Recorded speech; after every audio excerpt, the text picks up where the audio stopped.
قوم کو بتائے کون؟ یہ تو مفت میں جنت میں جانا چاہتے ہیں، یہ تو اپنی مصیبتوں کو مفت میں ختم کرنا چاہتے ہیں، یہ تو اپنی بلاؤں کو جو ہے وہ پھونک پھاک کے ذریعے سے ختم کرنا چاہتے ہیں۔ میں تم سے کہتا ہوں، کیا رسول پاک نے تمہیں تنہا چھوڑا؟ کیا رسول پاک نے تمہیں بے سہارا چھوڑا؟ خدا کی قسم میرا ایمان کہتا ہے آج بھی کوئی یا رسول اللہ ایک بار دل سے مصیبت پکارے، خدا اس کی مصیبت دور کر دیتا ہے۔ کیوں دور کر دیتا ہے؟ ارے قیامت کی مصیبت جس کے نام سے دور ہو سکتی ہے، کیا دنیا کی مصیبت اس کے نام سے دور نہیں ہو سکتی؟ صوفی جمیل الرحمان کہتے ہیں آنکھوں کا تارا نام محمد، دل کا اجالا نام محمد، رکھو لحاظ میں جس کا عزیز ہو پڑھ کر سنانا نام محمد، پڑھتی درودے دوڑے گی ہورے، لاشا جو لے گا نام محمد، آنکھوں میں آ کے دل میں رچا کے رنگت رچا جا نام محمد۔ اور کسی صاحب دل نے کہا ہے یہ نام کوئی کام بگڑنے نہیں دیتا، بگڑی بھی بنا دیتا ہے، سب نام محمد۔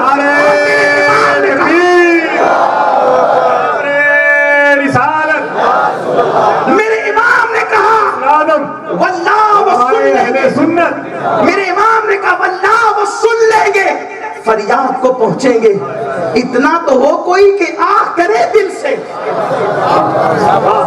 حضور کے نام سے بڑا تعویذ دنیا میں کوئی نہیں، پنجتن پاک کے نام سے بڑا تعویذ دنیا میں کوئی نہیں۔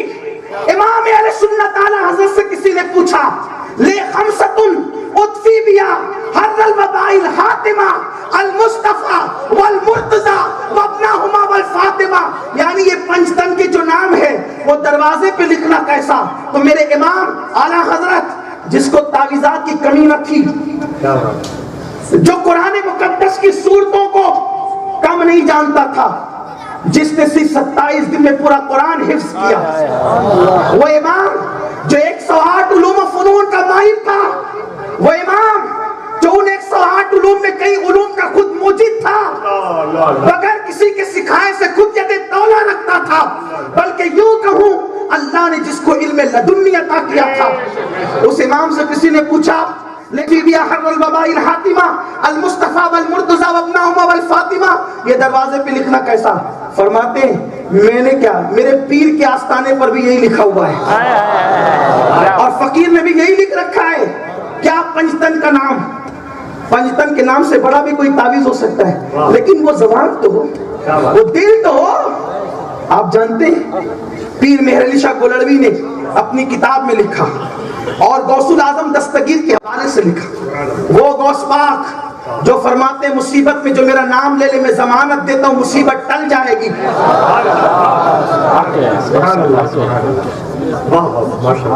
شہزادے کا یہ حال ہے۔ وہ غوث پاک حضرت ابو ہریرہ کے ذریعے سے روایت کرتے ہیں۔ امام سیوطی نے در منصور میں اس کو لکھا، حوالے اس لیے پڑھ رہا ہوں کہ خارجیت کا کچھ بخار چڑھا ہے میری قوم کو۔ جب بھی نام اہل بیت کا آئے لوگ کہتے ہیں ایسی روایت، اس سے بڑھ کر ہے میرے عزیز تجھے کیا پتا ہے، تجھے علم نہیں ہے۔ امام سیوطی نے لکھا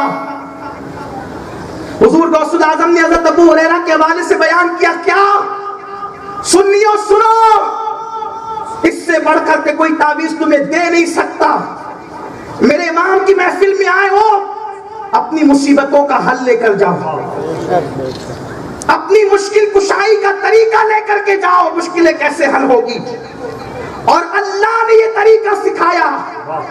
غوث پاک حضرت ابو ہریرہ کے حوالے سے بیان کرتے پیر مہر علی شاہ لکھتے ہیں کہ جب اللہ نے آدم کے جسم میں روح ڈالی، آدم کے جسم میں روح پڑی، آدم کے جسم میں روح آئی، آدم بولنے لگے، دیکھنے لگے، سننے لگے، تو آدم نے عرش کے دائیں طرف 5 نور حالت سجدہ میں اور رکوع میں دیکھے، حالت قیام میں دیکھے۔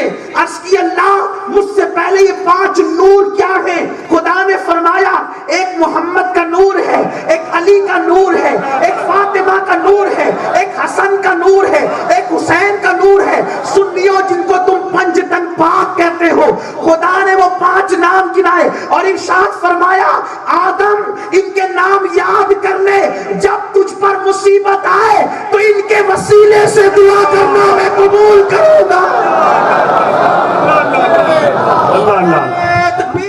نعرہ رسالت، نعرہ رسالت، شان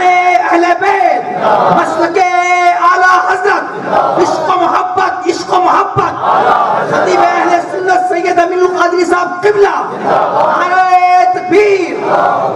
وہ مشکل کشاؤں کا مشکل کشا آدم کو پنجتن کے نام سکھا رہا ہے، آدم کو پنجتن کے نام سکھا رہا ہے۔ ابن تیمیہ نے لکھا اس حدیث کے بارے میں کہ اس کو فلاں نے لکھا گناتے ہوئے آیا، اور کہا اس کی کچھ اصل تو ہوگی تبھی تو اتنے محدثین نے اس کو لکھا۔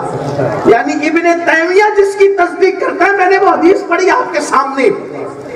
کیا ہم ابن تیمیہ کے کہنے سے تھوڑی مانتے ہیں، ہم عشق کے بندے ہیں۔ کیوں بات، ہمیں سند کی ضرورت تھوڑی ہے، ہمیں سند کی ضرورت نہیں ہے، لیکن لوگوں کو بتانے کے لیے کہ عقیدہ پختہ کرو، مصیبتیں آئے تو سواریوں کے پاس نہ دوڑو، پنجتن کا نام گھر بیٹھے پڑھو، اللہ تمہاری ہر مصیبت دور کر دے گا۔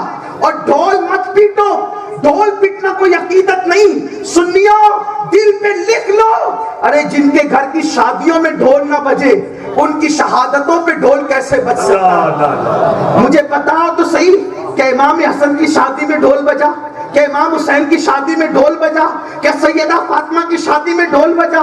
جن کی شادیوں میں ڈھول نہ بجے ان کی شہادتوں پہ تم ڈھول بجاتے ہو۔ اور ذرا دل سے کام تو لو، دماغ سے کام تو لو، ڈھول کون بجائے گا؟ وہ کربلا کی زمین جہاں شہید ہو کر کے لاشیں پڑے ہوئے ہیں، اس پہ گھوڑے دوڑ رہے ہیں۔